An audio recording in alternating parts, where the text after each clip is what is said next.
Nós vamos abrir a palavra do Senhor, segundo Crônicas, capítulo 7, verso 14. E nessa noite nós queremos mergulhar nesse trecho da palavra do Senhor. Vamos começar por aqui e daqui nós vamos avançar para outros caminhos na palavra, para entender o que o Senhor estava dizendo quando Salomão foi consagrar ao Senhor o templo. Então nós vamos ler aqui, segundo Crônicas 7,14. Então, se o meu povo, que pertence somente a mim, se arrepender, abandonar os seus pecados e orar a mim, eu os ouvirei do céu, perdoarei os seus pecados e farei o país progredir de novo. Na versão atualizada diz assim: se o meu povo, que se chama pelo meu nome, se humilhar e orar e me buscar e se converter dos seus maus caminhos, então eu ouvirei dos céus, perdoarei os seus pecados e sararei a sua terra. Amém? E o objetivo dessa palavra é nós chegarmos à conclusão porque o Brasil e porque o mundo está sofrendo. Porque o Brasil e porque o mundo está sofrendo. Nesse exato momento as nações estão em busca de respostas. Existe muita confusão nesse mundo, muita confusão política, muito desentendimento, e isso tem gerado uma insegurança no mundo. Se nós olharmos para as coisas que neste momento estão afetando o mundo inteiro, e se fosse buscar uma resposta, por que o mundo está sofrendo? Por que o Brasil está sofrendo? Por que a criação está sofrendo? Por que o planeta inteiro está sofrendo? Existe uma única resposta, e ela está em Romanos capítulo 6, verso 23. Romanos capítulo 6, verso 23 responde. É a resposta do porquê o mundo, a nação, a criação, os planetas, o planeta, tudo está sofrendo. Então a palavra diz assim, Romanos 6, 23. Porque o salário do pecado é a morte, mas o dom gratuito de Deus é a vida eterna em Cristo Jesus, nosso Senhor. Porque o mundo está sofrendo, porque o país está sofrendo, porque a nação está sofrendo, porque os países do mundo estão sofrendo, porque as pessoas estão sofrendo, porque nós estamos vendo tantas catástrofes no mundo inteiro, porque a criação geme por causa do pecado do homem. O pecado do homem contaminou a criação, e por conta do pecado do homem, a criação geme por respostas. Muitas vezes existe a ideia, o pensamento de que a solução a resposta para o mundo é uma solução política, é uma solução de liderança política. Mas na verdade não é por aí a resposta. Na verdade, quem detém a resposta, quem tem o poder de resposta no mundo, na humanidade, na criação neste momento, é o povo de Deus. O povo de Deus tem resposta. Qual é o pecado do homem que tem gerado tanto sofrimento na criação? A ganância, o orgulho, a ira, o ódio, os desejos desenfreados. Tudo isso tem gerado tanto sofrimento, tem gerado tanta angústia na terra.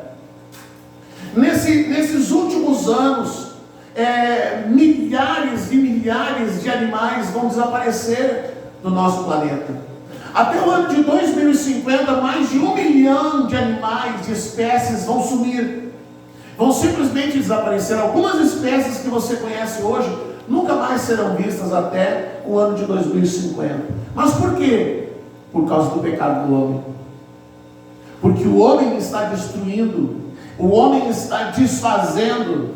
Ele tem contaminado o ar, tem contaminado a água, tem destruído os habitats dos animais, tem caçado de uma forma predatória, tem pescado de uma forma predatória, e a fim de sustentar a si mesmo e os seus ideais, o homem está cada vez mais destruindo o mundo, está cada vez mais destruindo a criação.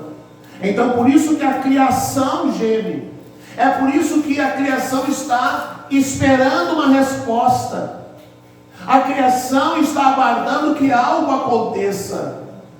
Sabe, quem tem um pouco mais de idade deve lembrar que quando davam as notícias que agora, por exemplo, nesse tempo, é um tempo em que lá nos Estados Unidos acontecem muitos furacões, muitos tufões, como aconteceu nas Bahamas, aconteceu em Miami, e a gente via essas coisas no noticiário, e os especialistas vinham para a televisão, eles diziam: não, fiquem calmos, isso nunca vai acontecer no Brasil. Alguém lembra de ter visto isso na televisão? Os especialistas dizendo, deixa eu ver, quem viu? Deixa eu ver.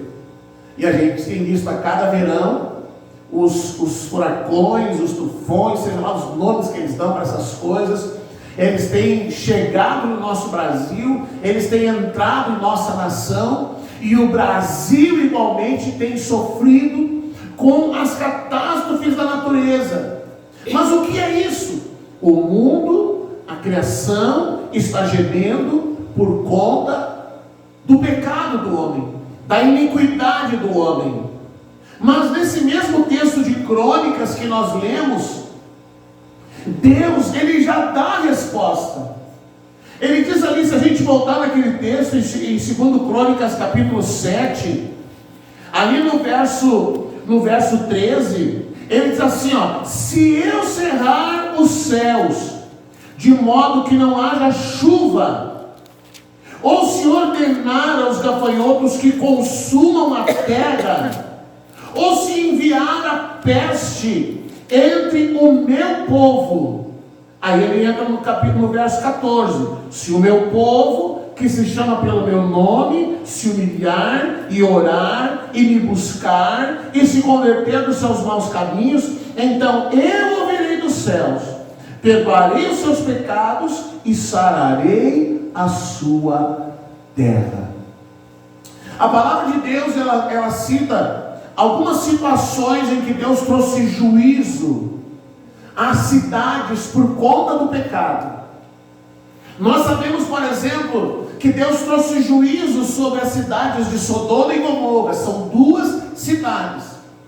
E quando ele trouxe juízo sobre essa cidade, a palavra diz que o anjo do Senhor, ele passa por Abraão, e o anjo do Senhor diz para Abraão: eu vou destruir as cidades de Sodoma e Gomorra. O seu pecado chegou até a minha presença, o seu pecado chegou até a minha face.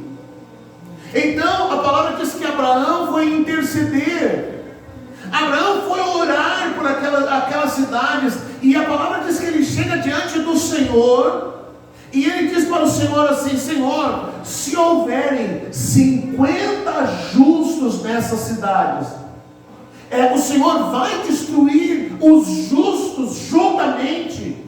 E o Senhor disse: não, se houverem 50 justos, eu não vou destruir.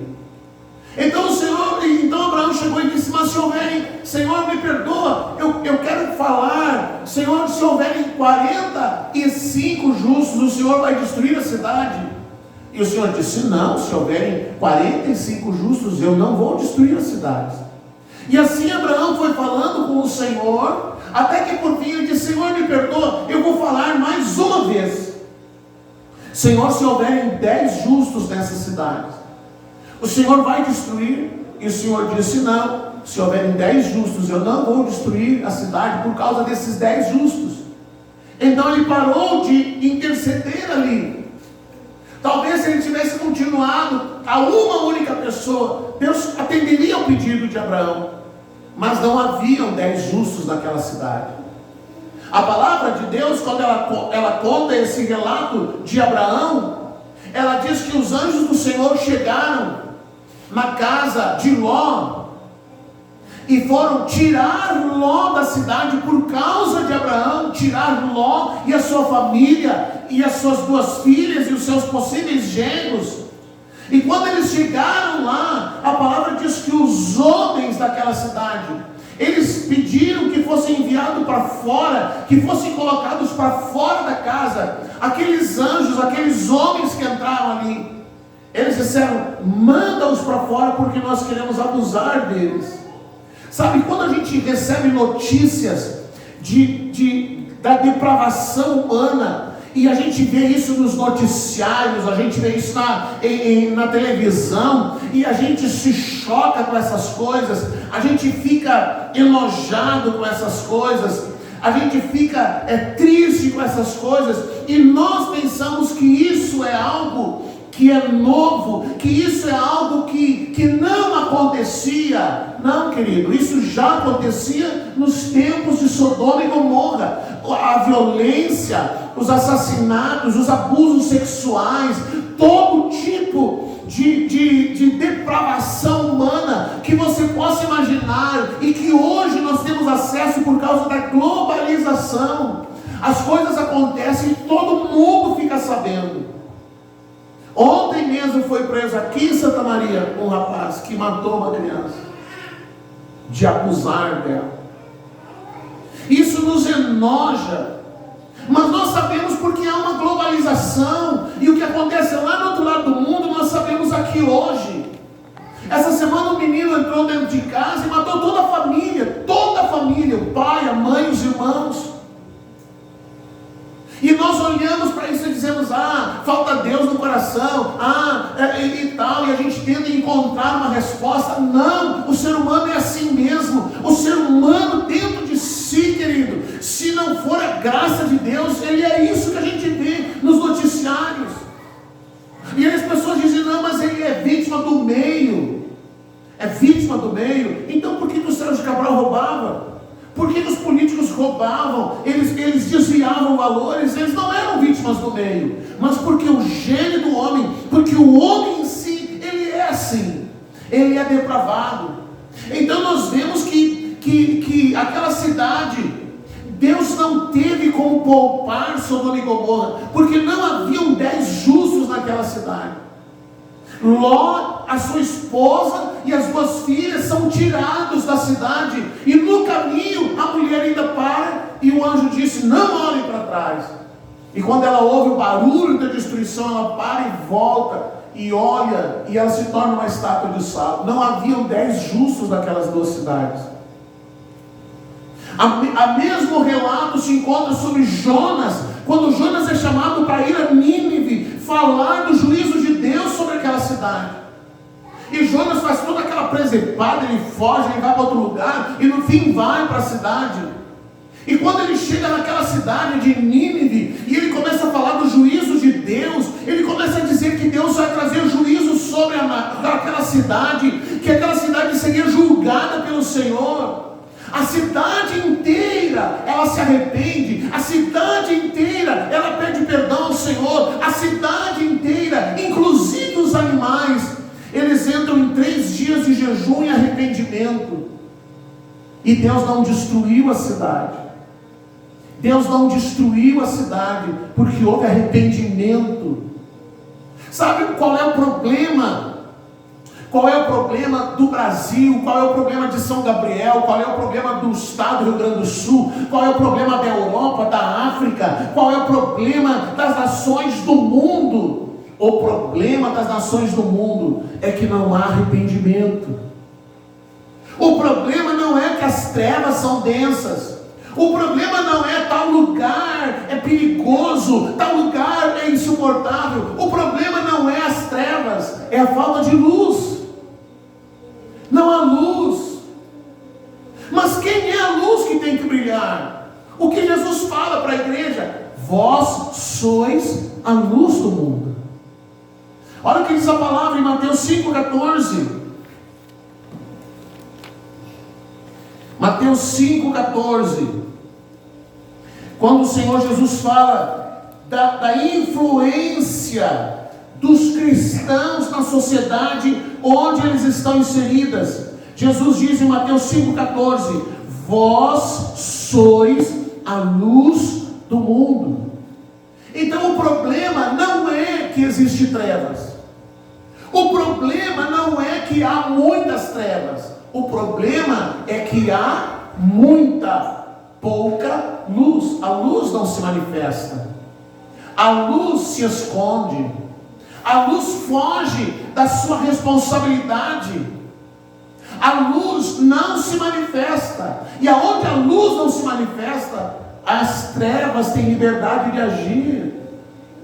Cada vez que a gente vê uma notícia de violência, de coisas que são assim, que fazem parte daqui da nossa região, daqui de São Gabriel, sobre pedofilia, de mortes ou de pessoas atacadas com facas. Isso parece que as pessoas gostam de esfaquear umas às outras, gostam de cortar umas às outras. Conforme vai chegando o 20 de setembro, vai ficando pior. Entra manifesta-se uma malignidade tão grande. E cada vez que essas coisas acontecem, nós como igreja precisamos entender que o que falta, a gente pode dizer, falta policiamento, falta colocar mais polícia, falta não sei o quê, tem que colocar as lâmpadas de LED, tem que botar... Não, o que falta é luz, mas não a luz de LED, falta a luz de Cristo. É isso que falta. Falta manifestar-se a luz de Cristo. Falta a igreja se posicionar. Falta a igreja fazer o que o Senhor Jesus deu ordens para que ela fizesse, que ela pudesse governar as regiões celestiais. Olha o que diz a palavra em Romanos 8,19. Romanos 8,19. Romanos 8,19.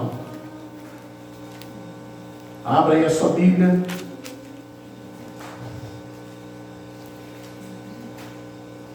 Glória a Deus. Romanos 8,19.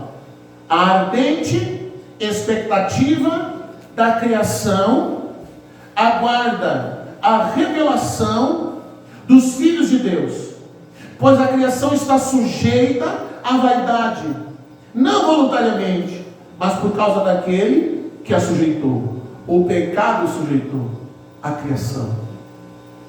E agora a criação espera uma resposta. A criação espera que algo aconteça. E a resposta para a nossa cidade, a resposta para o Brasil, não é ter este ou aquele presidente, este ou aquele prefeito, esta ou aquela pessoa governando, mas está nas mãos da igreja. Quando nós lemos o livro de Juízes, a pastora pregou aqui na última manhã de consagração sobre o livro de Juízes, sobre a sequência do porquê o povo de Israel sofria, do porquê o povo de Israel era escravizado, do porquê as nações subjugavam o povo de Israel. E a gente vê no livro de Juízes e nos livros de Reis, nós encontramos a nação constantemente, a nação de Israel se tornando escravizada. Mas eles eram escravizados por quê? Por causa do pecado. Porque eles se voltavam contra Deus. Porque eles simplesmente decidiam por livre e espontânea vontade não se sujeitar a Deus. Sabe, não é por acaso que a palavra de Deus diz assim: sujeitai-vos a Deus e resisti ao diabo. Mas nós vemos que parece que as pessoas leem uma vez, elas justamente querem resistir ao Senhor e se sujeitar ao diabo. Então a criação está sofrendo, o mundo está sofrendo, o país está sofrendo. Então a igreja pensou: não, vamos eleger esse, vamos colocar esse lá, e aí tudo vai se resolver. E aí a igreja parou de orar, os movimentos de clamor nacional pararam, os movimentos de intercessão nacional pararam, tudo parou. e virou essa bagunça que estamos vivendo neste ano.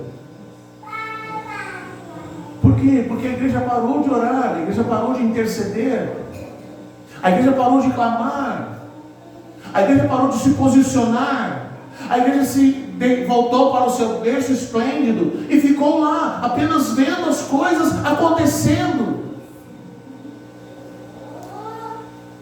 Quando nós paramos de fazer o evangelismo na madrugada, a gente primeiro, quando nós começamos a fazer, lá nas primeiras vezes que nós fomos, a gente até ia preocupado, Senhor, o que vai acontecer? Porque a gente sabia que aquele ambiente era um ambiente pesado. Pessoas eram atacadas ali, havia brigas de gangues, os bondes disso, os bondes daquilo. E a gente foi para lá. Mas a gente percebeu que desde o primeiro dia em que nós fomos para ali levantar o altar de adoração e orar, interceder e estar ali levantando o altar ao Senhor, a gente foi vendo que aquela violência foi desaparecendo, foi sumindo, e nós ficamos mais ou menos 2 anos indo praticamente uma vez no mês, 2 vezes no mês, e não houve briga, não houve mais nenhum problema. Já chegamos ali de pessoas dizendo, não, eu vim aqui hoje porque eu vou matar o fulano, mas eu estou vendo que eu vou embora, eu não sei nem o que eu estou fazendo aqui. Quantas vezes nós ouvimos isso? Mas quando nós paramos, quando nós afrouxamos, quando nós achamos outras coisas para fazer, a gente começou a ver que a violência começou a voltar para aquele lugar. A violência começou a retornar para aquele lugar. Agora, recentemente, de novo, mais uma pessoa foi atacada, nem sei se está vivo ainda, o rapaz é conhecido da família da irmã Gessi. Foi atacado com faca. Mas o que falta? Falta a igreja se posicionar. Então, quando o Senhor fala para Salomão, eu estou me dispondo, eu estou dando uma fórmula, eu estou dizendo qual é a solução. E veja que ali, na versão da linguagem de hoje, segundo Crônicas 7,14, diz: eu sararei o país, eu farei com que o país volte a prosperar. Olha o que diz ali, coloca para nós ali, olha só, então, se houver peste, se houver crime, se houver violência, se houver tanta coisa ruim acontecendo num país, numa cidade, eu não vou insistir em dizer país, porque a gente fala, o país, lá não sei aonde, não, vamos falar da nossa cidade. Se a nossa cidade estiver, se você estiver preocupado, se você vê a criminalidade aumentar, se você vê os abusos da pedofilia voltando, se você vê todo tipo de crime, a violência contra a mulher, enfim, tudo isso voltando a acontecer, Deus deu para Salomão essa fórmula de como resolver essas coisas.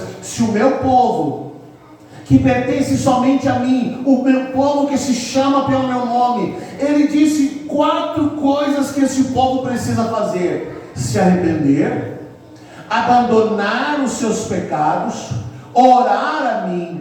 E ali na linguagem atualizada diz: se o meu povo que se chama pelo meu nome orar, me buscar, se converter dos seus maus caminhos, então eu ouvirei. Então Deus está dizendo: vocês querem que a sua cidade ela volte a prosperar, que o seu país volte a progredir, você quer que o estado do Rio Grande do Sul volte a progredir. A solução não é política.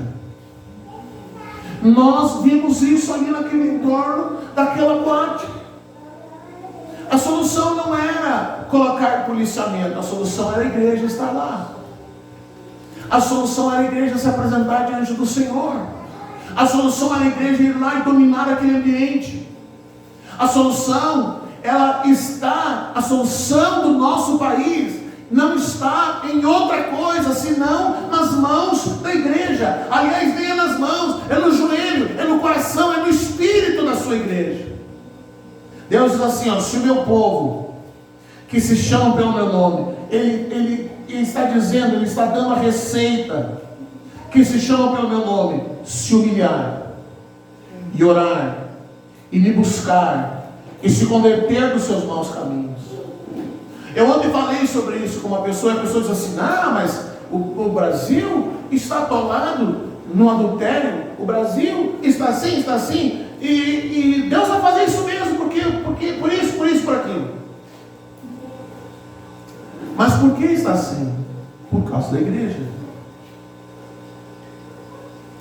Sabe, quando você vê a quantidade de crianças que estão na fila para adoção, não são muitas crianças, não chega a 5 mil crianças.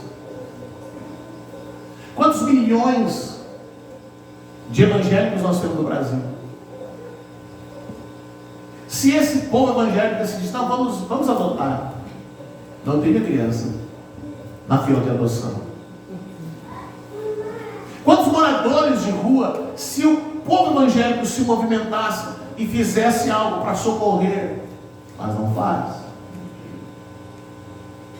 Quando nós começamos a fazer evangelismo, eu me lembro que alguns líderes disseram ali, o pastor, ele não se contenta de ir sozinho para a boate, ele leva os irmãos da igreja para a boate.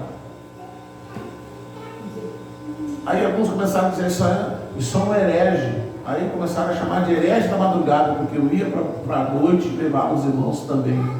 Mas a gente não vai para se prostituir, a gente vai para alcançar as pessoas.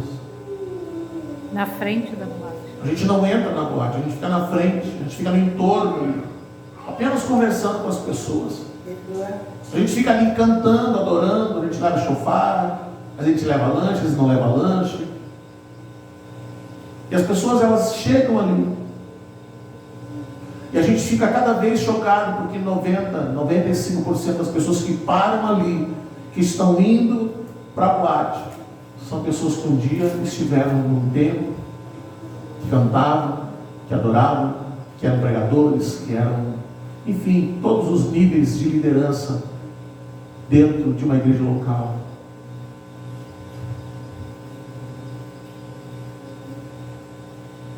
A resposta está na igreja. Sim, a igreja precisa se arrepender. Os pastores precisam se arrepender. Os irmãos precisam se arrepender. As denominações precisam se arrepender. Quando o objetivo da fé se torna apenas em extorquir e explorar as pessoas. É necessário, a palavra de Deus diz, se o meu povo se humilhar, se o meu povo orar, se o meu povo me buscar e se converter dos seus maus caminhos, não é apenas orar pela nação, mas é se converter dos seus maus caminhos. Veja que Deus não está falando para quem não é cristão. Deus está dizendo, se o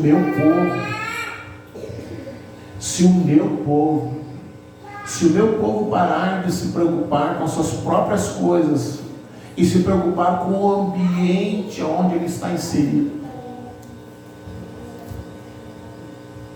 aí o país vai mudar. Aí o presidente vai não sei lá onde, colocaram a mão na cabeça dele, oraram por ele. Eu sinceramente não sei até que ponto isso ajuda o país. Porque a questão são as mudanças do coração. De que adianta ele ir lá, alguém botar a mão na cabeça dele se ele é teimoso e não ouve ninguém? Não adianta nada. Tiraram uma presidente porque era teimosa, colocaram outro que também é teimoso. O problema está na igreja se levantar e se posicionar. Na igreja se arrepender. Na igreja buscar o Senhor. Na igreja manifestar o reino de Deus. Na igreja manifestar o reino de Deus. Nesses últimos dias eu recebi muitos convites. Pastor, o senhor não quer vir desfilar com nós no dia 7? Eu disse, não quero. Vamos lá, pastor, isso é bom para o evangelho. Eu sinceramente não sei se é bom para quê. Ninguém é alimentado, ninguém é socorrido, ninguém é vestido, não é feito nada em prol da cidade, não sei, cada um vai lá e desfila. Eu estava ouvindo pelo rádio os textos que colocaram lá, nós estamos em tantos países, nós somos nossa igreja, não sei o quê. E aí? Qual é o benefício para o reino de Deus? O que o reino de Deus vai ganhar com isso? A igreja precisa brilhar, mas não é assim. Ela precisa brilhar na vila, no bairro. Ela precisa brilhar lá no entorno do estado. Ela precisa brilhar onde há violência. Ela precisa brilhar socorrendo o necessitado.